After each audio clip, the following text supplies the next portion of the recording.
गणपति बप्पा।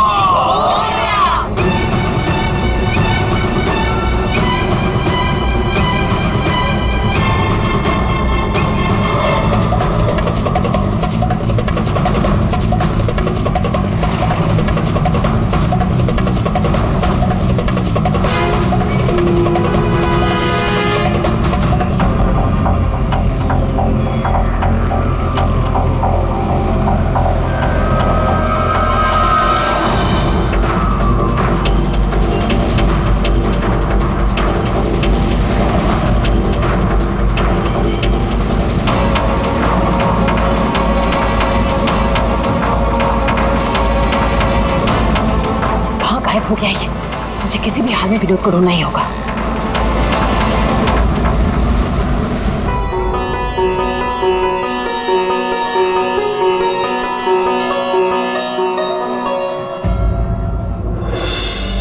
अरे प्रीति बेटा, ये विनोद कहाँ चला गया? तुम्हें कुछ बोल के गया है क्या? नहीं बाबा। अजीब लड़का है, गणपति के दर्शन करवाने खुद लेकर आया जिद करके और खुद ही गायब हो गया। बाबा आप शांत हो जाइए। जाओ देखो मैं अभी जाके देखती। हाँ जाओ।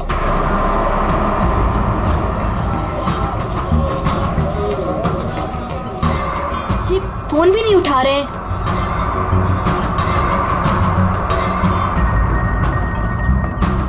बाबा।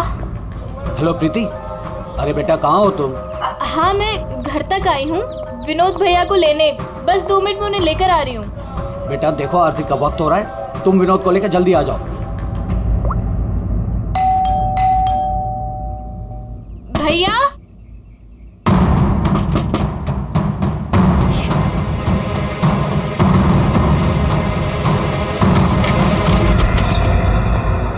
भैया।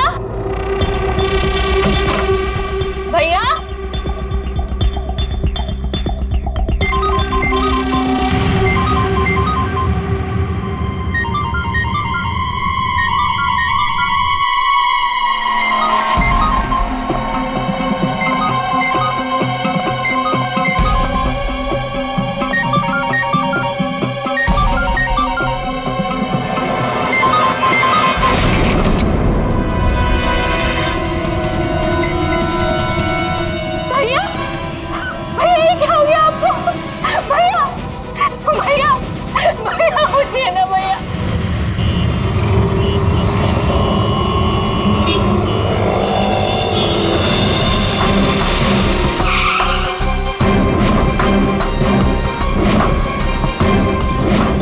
आप सब लोग गणपति दर्शन के लिए पंडाल गए थे, जहाँ से विनोद ने आप में से किसी को कुछ बताया नहीं और वहां से चला गया।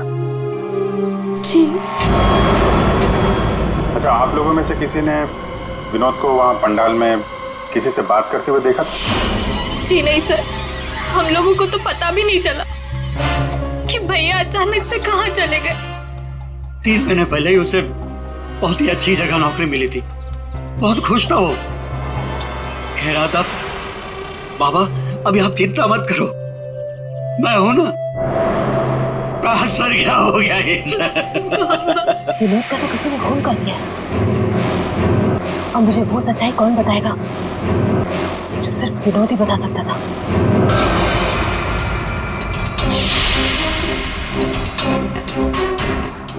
सर सीने में घाव का निशान, देखकर लगता है कि गोली लगी, लेकिन अजीब बात यह है कि गोली शरीर से बाहर निकली नहीं, शायद अंदर ही रह गई। तो प्रीति के यहाँ आने से पहले कोई तो था जिसने विनोद पे गोली चलाई और यहाँ से भाग गया। हम अगर अंदर आया कैसे? ये दरवाजा तो प्रीति ने खोला था, कोई फोर्स एंट्री का निशान भी नहीं है।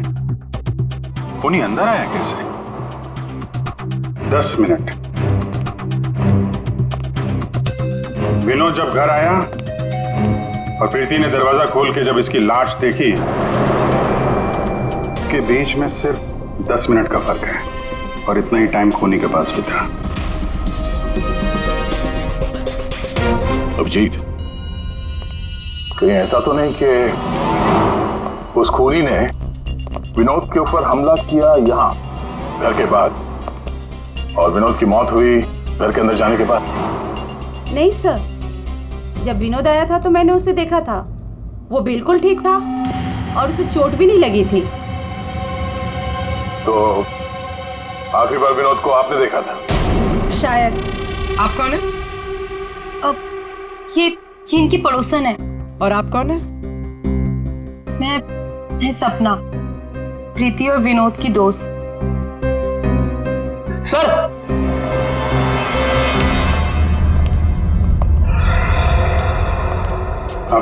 मुझे पता चल गया यहाँ पे क्या हुआ है। क्या हुआ है? विनोद ने इस कमरे में अपने आप को गोली मार ली। अरे सर, यही तो हुआ होगा। आपने तो केस सॉल्व कर दिया। मतलब किलर और विक्टिम एक ही है। Sir, you are a genius. Thank you. क्या बकवास कर रहे हो तुम लोग?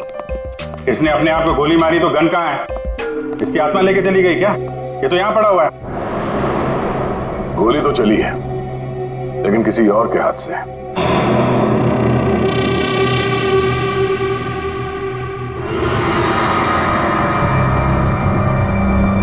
इसकी उंगली तो चली हुई है। आसपास देखते हैं।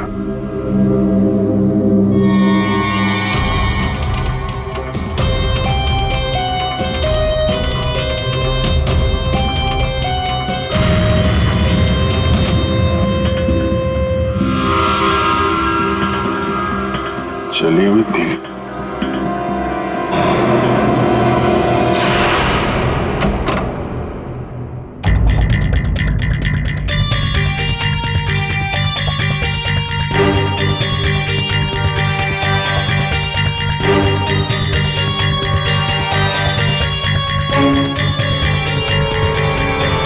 क्या?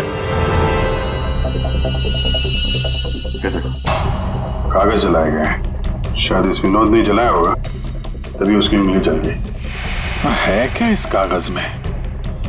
बॉस, जिस गोली को आप लोग तलाश कर रहे हो दरअसल यहाँ छिप करके बैठी है। ये देखो, विनोद के सीने में जाकर के अटक गई है। जिस गोली से विनोद की मौत हुई है वो उसके शरीर से बाहर कहीं नहीं। जहां विनोद की लाश मिली वहां पर कोई गन नहीं थी। एक बार ये गोली निकलेगी ना तो पता चल जाएगा कि कौन सी गन से गोली चली है, और फिर क्या विनोद ने आत्महत्या की थी या फिर किसी ने विनोद को मार डाला। बिल्कुल बॉस, लेकिन अभी मैं आपको एक और जरूरी चीज दिखाना चाहता हूँ। एक जला हुआ कागज का टुकड़ा। काफी कुछ जल चुका है, लेकिन मैंने थोड़ा बहुत रिकवर कर लिया है, बचा लिया। इस पर कुछ खास लिखा हुआ है। TTH.ENT।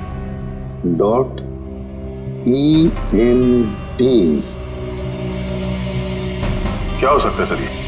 TTH.ENT एंटरटेनमेंट या फिर एंटरप्राइजेस? ये तो कोई कंपनी है जरूर, लेकिन एक बात समझ में नहीं आ रही है कि ऐसे क्या था खास इस कागज के टुकड़े पर जो विनोद इसे जलाकर मिटाना चाहता था। और फिर ये TTH एंटरप्राइजेस, ये क्या कंपनी है? कहां पर है ये कंपनी? सर, ये TTH क्या है मुझे नहीं पता। मैंने पहली बार सुना ये नाम।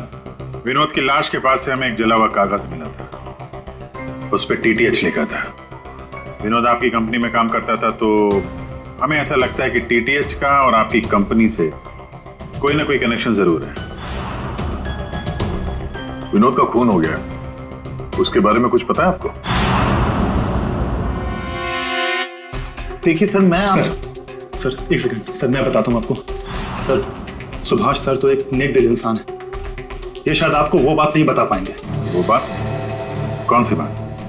यही कि सुभाष सर ने विनोद को यहाँ काम पर रखा, लेकिन उसने इसके बदले में अरुण।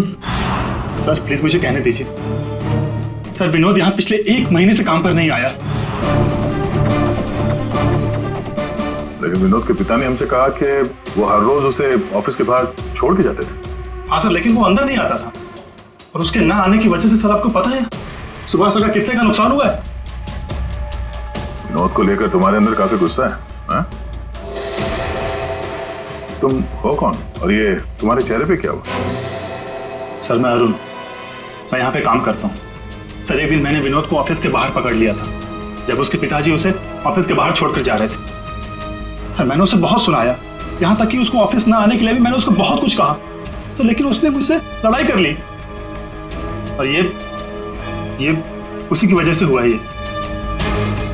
आपको विनोद ने कुछ बताया था कि किस नई कंपनी में काम करने जा रहा है वो? सर मैंने विनोद से पूछा लेकिन उसने मुझे कुछ नहीं बताया। अब इससे ज्यादा आप विनोद के बारे में मुझसे कुछ भी पूछेंगे तो मेरा जवाब ना ही होगा। तो इस विनोद ने पिछले महीने टीटीएच कंपनी में ही काम किया होगा। पंकज, उसके पिछले महीने की कॉल डिटेल्स निकालो, उसकी लोकेशन चेक करो, पता चल जाएगा कहाँ जाता था वो। ये वही जगह है जहाँ विनोद इस महीने लगातार आ रहा था। इसके फोन की लोकेशन भी यही बता रही है। ये लो, वॉच पे तो दिन में ही सो रहा है, ड्यूटी का खाक करता होगा ये। उठ, अबे उठ। कौन हो भाई? ये टीटीएच इंटरप्राइजेस के बारे में कुछ पता है? नहीं मालूम। अगर मालूम भी है तो आपको क्यों बताऊं? अजीब गुंडा कर दिया।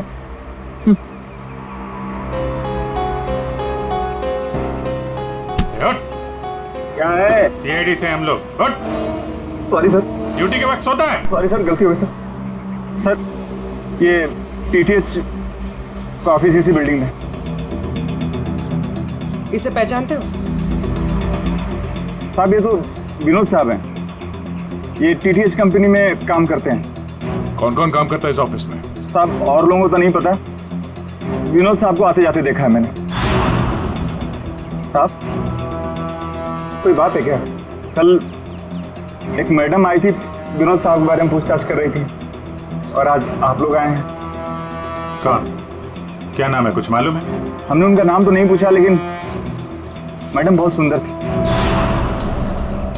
अच्छा, उस सुंदर मेम साहब का स्केच बनवा सकते हो? हाँ सर। पंकज, स्केच आर्टिस्ट को बुलवा। विनोद साहब की ऑफिस का डुप्लीकेट चाबी तो होगी ना तुम्हारे पास?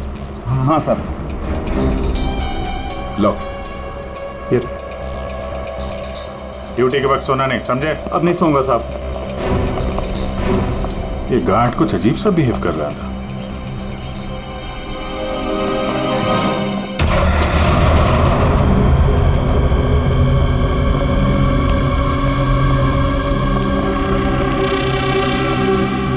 ये ब्लूम, सारे बॉक्स में ब्लूम ब्लूम लिखा हुआ है।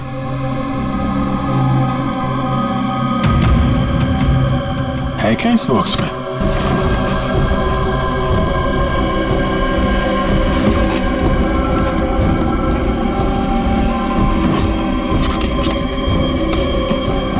खाली बॉक्स यहाँ पे। दे, ये देखो, कैप्सूल्स।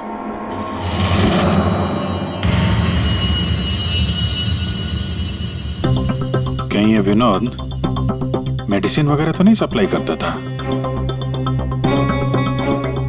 ये भी खाली है। खाली? अब ये क्या चक्कर है? कैप्सूल्स खाली, बॉक्सेस खाली, ऑफिस खाली। तो ये विनोद यहाँ करने क्या आता था? सर ये देखिए, ये लेटर हेड है। टीटीएच? ये तो ठीक वैसा ही लेटर हेड है जैसे विनोद ने अपने घर में जलाया था। लगता है उसने उस पर कुछ लिखा होगा, उसके बाद जला दिया। क्या चल रहा है यहाँ पे?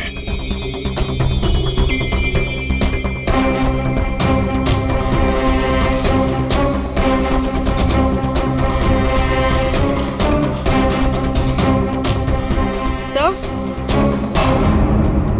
हाँ पूर्वी? सर ये देखिए, इसके अंदर कुछ छुपा कर रखा है। क्या, निकालो। देखो, ऑन होता है क्या? ऑन करो। ये तो किसी जगह का सीसीटीवी फुटेज है। लाइव है यार ये तो। इसका मतलब है विनोद यहां से इस जगह पर नजर रखे हुए था। कोई फैक्ट्री या वेयर हाउस लग रहा है। सर! स्केच!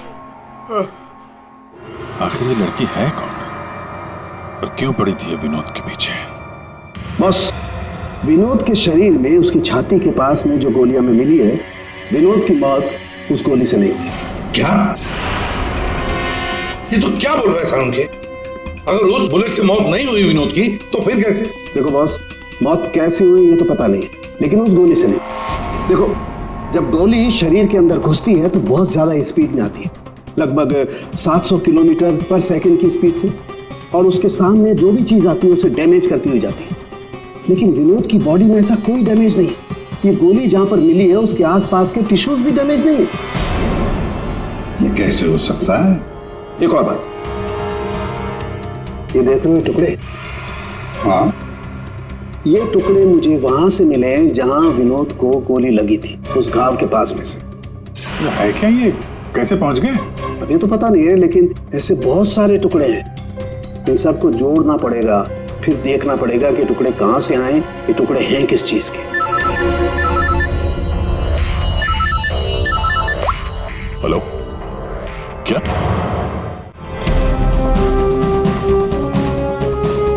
सर मेरी बच्ची, मेरी बेटी सर।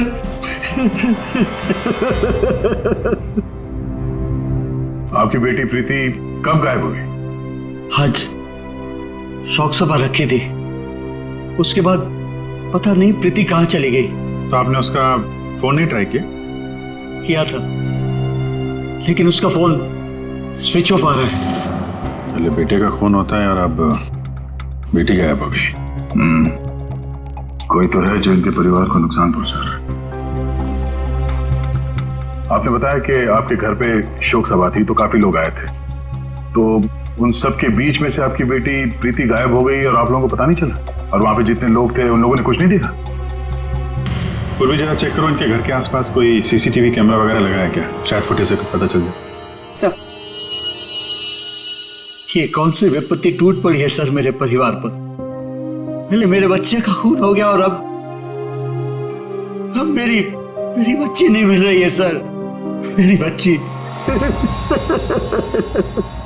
देखिए, हमें ये पता चला है कि आपका बेटा विनोद अंधेरी के एक ऑफिस में भी काम करता था। तो वहां क्या काम करता था आपको मालूम है? अंधेरी? नहीं सर, आप लोगों को जरूर कोई गलतफहमी हो रही है। विनोद का ऑफिस तो बांद्रा में था और वो वहीं पर जाता था काम के लिए। इसका मतलब है विनोद ने आपको अपने दूसरे काम या दूसरे ऑफिस के बारे में कुछ नहीं बताया था? हो सकता है उसने ये बात आपको जानबूझ के ना बताई हो, और शायद आपकी बेटी प्रीति उसको इस बात की जानकारी थी, क्योंकि विनोद के खून के तार कहीं ना कहीं उसके इस दूसरे ऑफिस और टीटीएच कंपनी से जुड़े हुए हैं। और ये सब अब प्रीति के मिलने के बाद ही पता चलेगा। सर यही वो कार है जिसमें प्रीति और वो दूसरी लड़की गए। घर के पास जो सीसीटीवी लगा था उसमें भी यही कार थी। सर, ट्रैफिक पुलिस ने इस कार को यहाँ पर ट्रेस किया और हमें इन्फॉर्म किया। गाड़ी तो खुली है।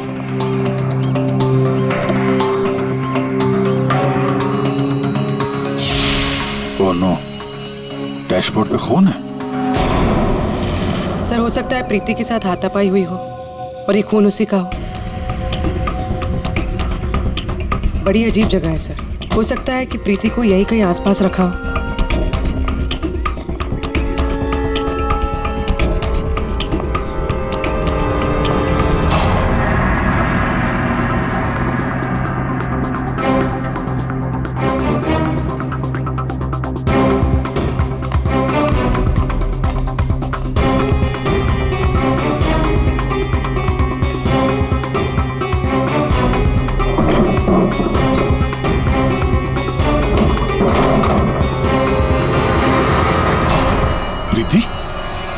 प्रीति? प्रीति? प्रीति? यहाँ तो कोई भी नहीं। प्रीति? प्रीति? प्रीति?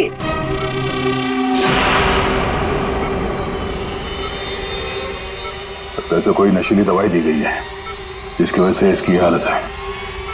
प्रीति? प्रीति? हाँ, क्या हुआ क्या तुम्हारे साथ? तुम यहाँ पर आई कैसे?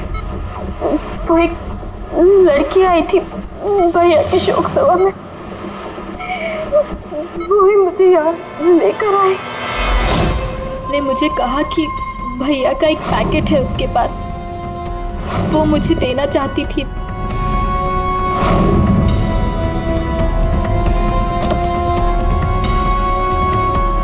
वो पीछे रखा है। अंकल, जरा वो स्केच दिखाना इसको। ये लड़की थी वो? हाँ, ये वही लड़की है। मेरे हाथ, तुम्हारे हाथों ने काम करना बंद कर दिया है और फिर धीरे धीरे तुम्हारा ये सारा शरीर पैरालाइज्ड हो जाएगा। तुम्हारी जान बच सकती है, लेकिन उसके लिए तुम्हें मुझे ये बताना होगा कि विनोद का पार्टनर कौन था। भैया को फोन पर बात करते हुए सुना था। ये विनोद का साथी कौन है? कहीं इस पूरे साजिश में विनोद का ये साथी भी शामिल तो नहीं?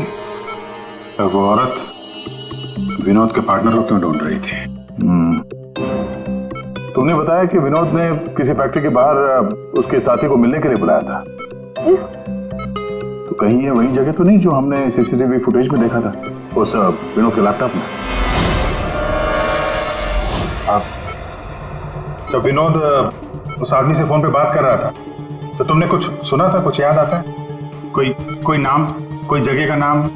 हाँ, कोरेगांव का नाम लिया था। कोरेगांव। पंकज, सीसीटीवी फुटेज में जो जगह देखी थी हमने वो कोरेगांव में हो सकता है, ढूंढो।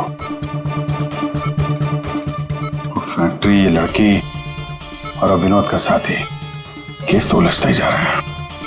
एक बार उस जगह के बारे में पता चल जाए अपने आप सुलझ जाएगी। पूर्वी, इसको हॉस्पिटल ले जाओ। सर, ये केस तो काफी टेढ़ा है। एक के बाद एक नए चेहरे सामने आ रहे। असली खूनी कौन है इसका तो पता ही नहीं चल रहा। पहले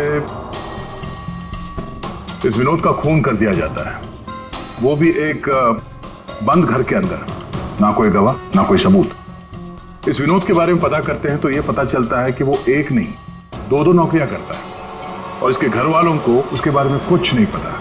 और ये अपने दूसरे ऑफिस से किसी फैक्ट्री पर नजर रख रहा था। और सर, ये लोग? ये सारे लोग इस पूरी साजिश का हिस्सा हो सकते हैं, पर असली खूनी अभी भी हमारी पहुंच से बाहर है। और ये वॉचमैन उसी बिल्डिंग में विनोद ने पिछले 1 महीने से ऑफिस ले रखा था और इसे कुछ नहीं पता।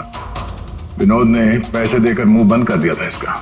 और सर, ये अरुण, इसकी तो किसी छोटी सी बात को लेकर विनोद से हाथापाई भी हुई थी। बात मारपीट तक पहुंच गई थी। और ये सुभाष, विनोद की पहली कंपनी का मालिक, 1 महीने से विनोद ऑफिस नहीं जा रहा था, पर इसे कोई फर्क नहीं पड़ता। और अब ये गुमशुदा पार्टनर जिसे ये लड़की ढूंढ रही है, जिसे किसी ने नहीं देखा, और विनोद के इस दूसरे ऑफिस के बारे में ये गुमशुदा साथी किसी को कुछ पता होगा। और ये भी हो सकता है कि ये गुमशुदा पार्टनर विनोद का असली खूनी हो। अभी हमारे एक सवाल का जवाब नहीं मिला है। विनोद का खून किया क्यों गया होगा? मुझे लगता है अपने सारे सवालों का जवाब उस फैक्ट्री में है जिस पर विनोद सीसीटीवी कैमरे से नजर रखे हुए था।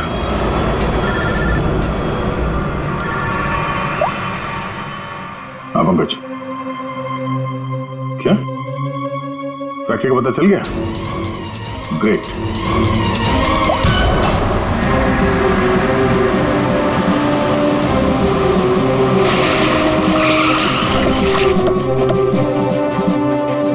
सर, ये फैक्ट्री कई दिनों से बंद पड़ी है सर।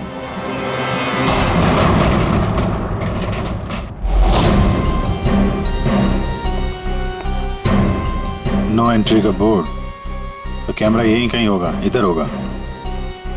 ये रहा। ब्लूम? ये तो वहां भी था, ब्लूम।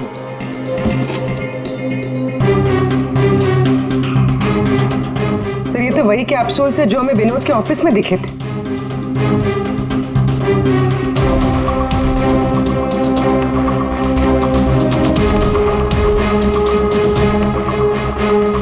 ये कैप्सूल भरे हुए हैं और वो खाली। मतलब ये कैप्सूल यहां से वहां चक्कर काट रहे हैं। बॉक्सेस यहाँ पे आगे पीछे क्यों रखे हुए? जरा हटाओ इसे।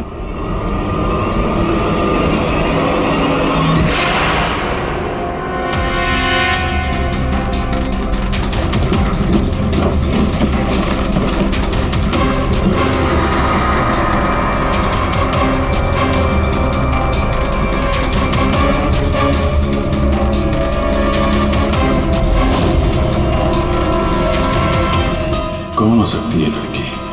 कहीं ये विनोद की पार्टनर तो नहीं? उस लड़की की मौत 48 घंटे पहले हुई है, सारों के साहब ने बताया। गोली मारी है उसे। आखिर उस फैक्ट्री में से है क्या कि विनोद 24 घंटे उस पर नजर रखता था, और अब इस लड़की की लाश मिलती है हमें वहां से, और वो दवाइयों की कैप्सूल अभी तक पता नहीं चला कि कैप्सूल के अंदर था क्या। सर उन कैप्सूल्स में जो पाउडर मिला है, कहीं ये सब उसके लिए तो नहीं हो रहा?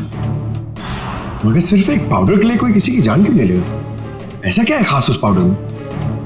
पाउडर में क्या है वो तो बहुत जल्द पता चल जाएगा। एसीपी साहब जमे हुए हैं सारों के साहब की लैब में।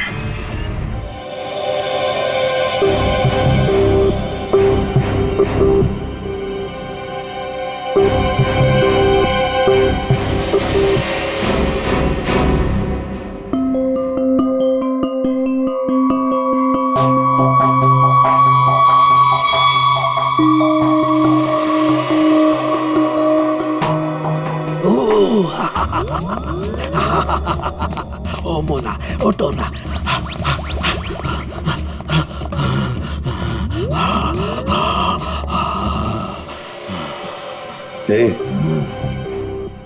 सोलंकी, क्या हुआ बे?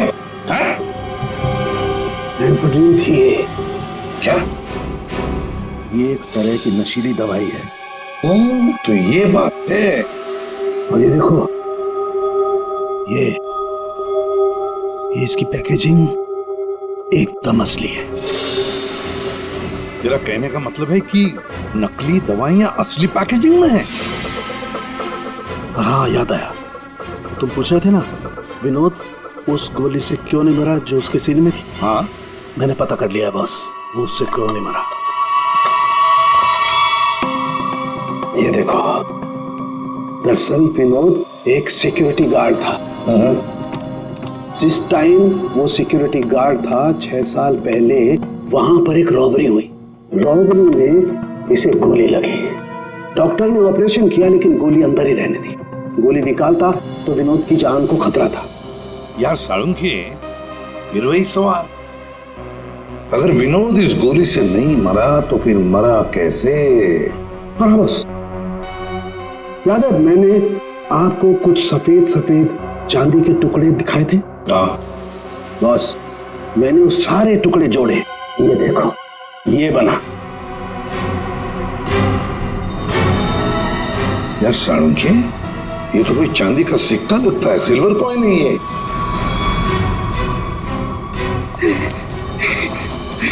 बढ़िया। फैक्ट्री का मालिक सर यहाँ पे आने के लिए राजी नहीं था।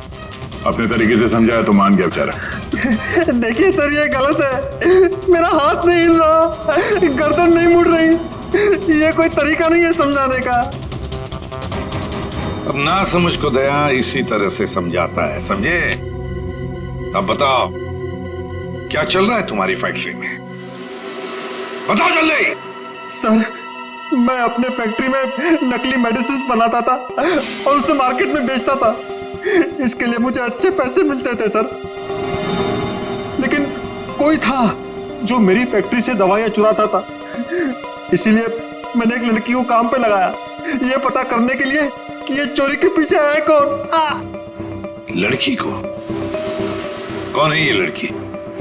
सर, उसे मैंने फॉरेन से बुलाया। खून करने में एक्सपर्ट है सर। खून करने में एक्सपर्ट है? अभी कहाँ है? सर, मुझे नहीं पता वो कहाँ है सर। वही मुझसे हमेशा कांटेक्ट किया करती थी। 6 अलग अलग नंबर से कॉल किया करती थी सर। हाँ पता है, वो सारे नंबर्स हम ट्रेस कर रहे हैं। एक बात बताओ, तुम्हारी फैक्ट्री में जो लाश मिली थी लड़की की, वो कौन थी? सर, वो बॉडी रिया की थी और वो मेरी फैक्ट्री में काम करती थी। वो किसी विनोद नाम के आदमी की मदद कर रही थी मेरी फैक्ट्री से दवाइयां चुराने के लिए। और ये बात उस किलर लड़की को मालूम पड़ गई और उसने रिया को मार दिया। सर, विनोद की साथी रिया हो सकती है। नहीं पंकज, विनोद की वो गुमनाम साथीदार रिया नहीं है।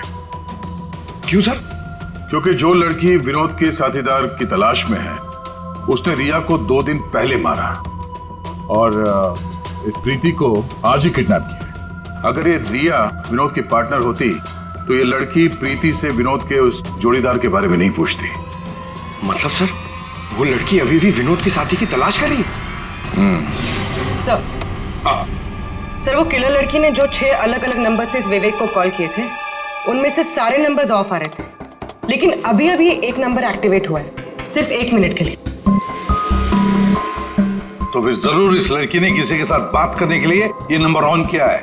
1 मिनट तो काफी है हमारे लिए ट्रेस करने के लिए। लग जाओ काम पे पूर्वी।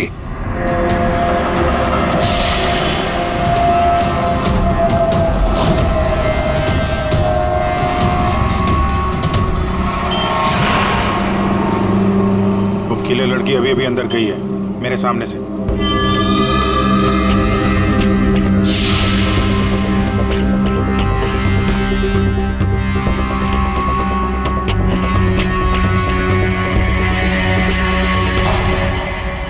गणपति बप्पा मंगल मूर्ति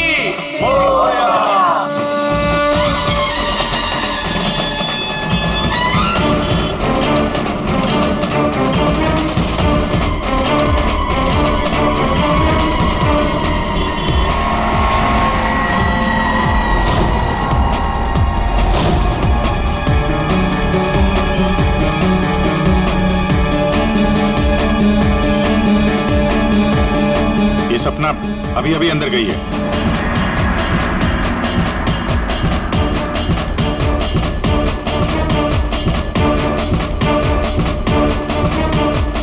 ये तो वही है, विनोद की दोस्त।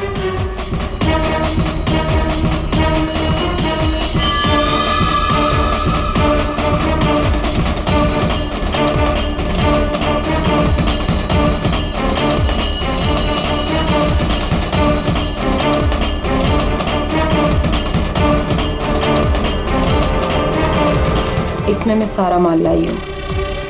मैं खरीदने से पहले चेक करती हूँ।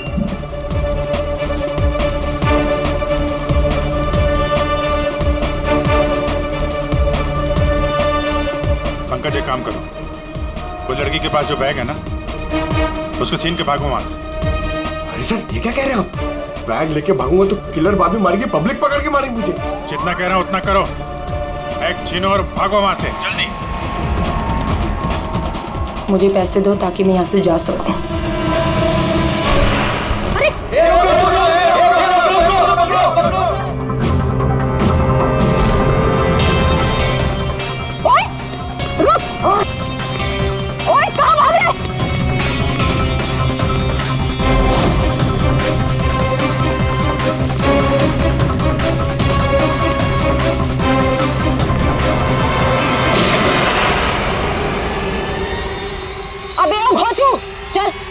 चल वापस कर, जल्दी कर। छोड़ कर।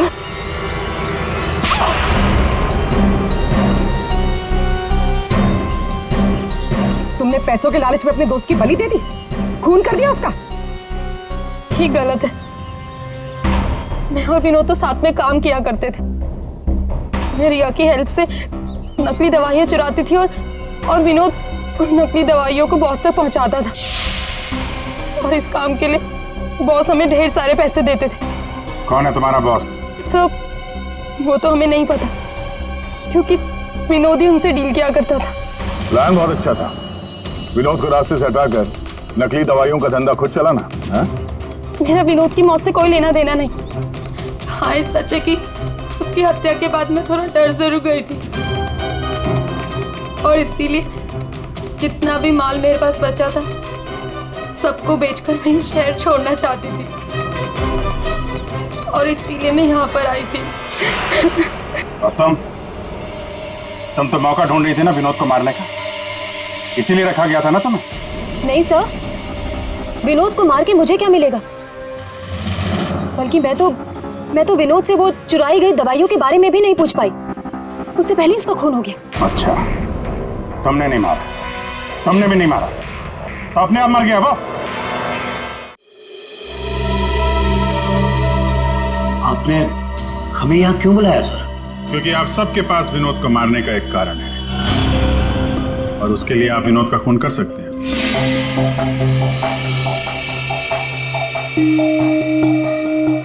सर, ये आप लोग क्या कह रहे हैं? विनोद मेरा बेटा था। लालच, ईर्ष्या, जलन,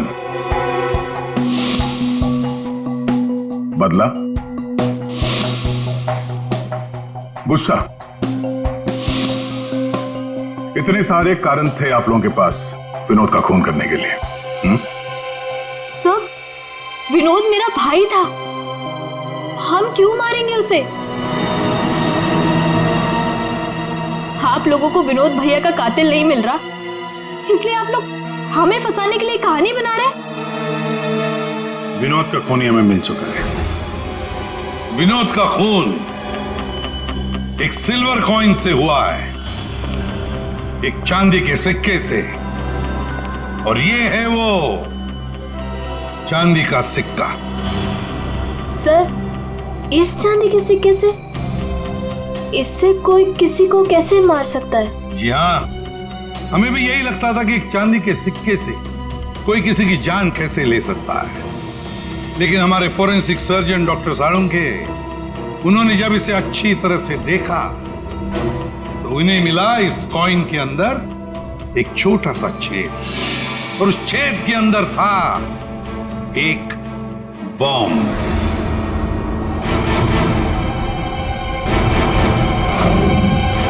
और इस बॉम्ब को एक सर्किट से जोड़ दिया गया था, और जब विनोद को ये कॉइन मिला तो उसने अपनी शर्ट के ऊपर वाली जेब में रख लिया था। कुछ देर बाद विनोद का मोबाइल फोन बजा। जैसे विनोद ने अपना फोन उठाया, यहां पे रखा हुआ ये बॉम्ब फट गया। मतलब साफ है, जिस किसी ने भी ये सिल्वर कॉइन विनोद को दिया था, खूनी वही है।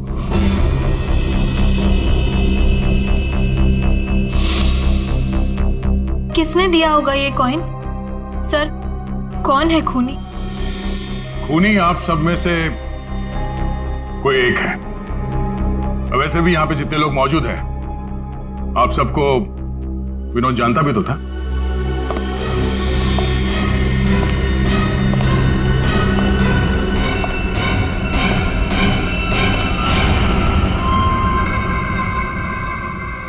क्या बात है सर, आपने मुझे बुलाया? अरे सुभाष जी, आइए आइए आइए, आपका ही वेट कर रहे थे हम लोग। क्या केस जरा उलझ गया है, आपकी थोड़ी मदद चाहिए थी। हमारे पास कुछ है जो शायद हमें लगता है कि आपका है, और ये है चीज।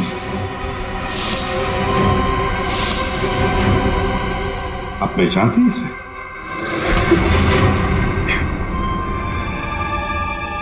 विनोद को तो तुमने ये सिल्वर कॉइन गिफ्ट किया, रिटर्न गिफ्ट भी ले जाओ।